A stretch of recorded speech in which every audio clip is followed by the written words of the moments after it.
शादी के महज 10 दिन बाद पति के साथ बाजार चाट खाने गई दुल्हन अपने बॉयफ्रेंड के साथ फरार हो गई।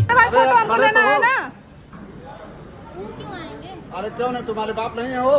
हम जब उनके साथ रहने ही नहीं रहना नहीं, बाप पैदा नहीं किया। चलो यार खड़ा हो। तुमको उनके साथ दिया जा रहा है। मुंह खोल दो, मुंह खोल दो। अरे मुंह खोलो तुम अपना। हाँ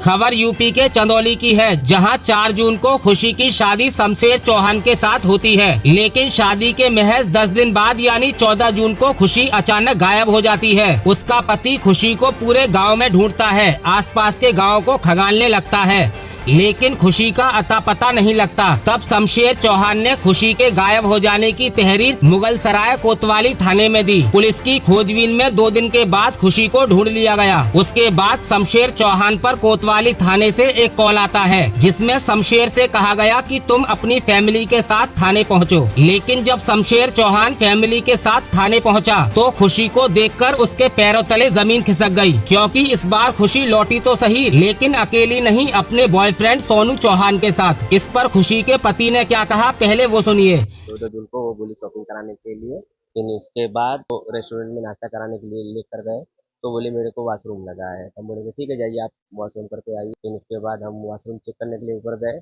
पता ही नहीं चला कि वो कहाँ चली। दरअसल 4 जून को सेंधपुरा गांव के निवासी शमशेर चौहान की शादी खुशी के साथ हुई थी, जो चंदौली के गौरी खुर्द गांव की रहने वाली है। 14 जून को खुशी अपने पति के साथ मुगलसराय बाजार पहुंची। उसके बाद दोनों बाजार की किसी रेहड़ी पर चाट खाने लगे, और जब शमशेर चौहान चाट के पैसे चुकाने गया, तो पैसे देने के बाद जब वो लौटकर आया, तब उसने देखा कि उसकी नई नवेली दुल्हन खुशी वहां से गायब हो चुकी थी। लेकिन जब शमशेर चौहान की लाख कोशिशों के बाद भी खुशी नहीं मिली, तो इसकी खबर उसने 15 जून को पुलिस को दी, और मंगलवार 17 जून को पुलिस ने खुशी को उसके बॉयफ्रेंड के साथ बरामद कर लिया। थाने में ही पंचायत लगाकर विवाहिता की फैमिली के सामने खुशी को उसके बॉयफ्रेंड सोनू चौहान के साथ जाने की अनुमति दे दी, जो खुशी के मोहल्ले में रहने वाला कोई लड़का था। लेकिन तीनों पक्षों की सहमति के बाद ही इस फैसले को लिया गया। सुनिए थाने के एसपी राजीव सिसोदिया ने इस पर क्या कहा।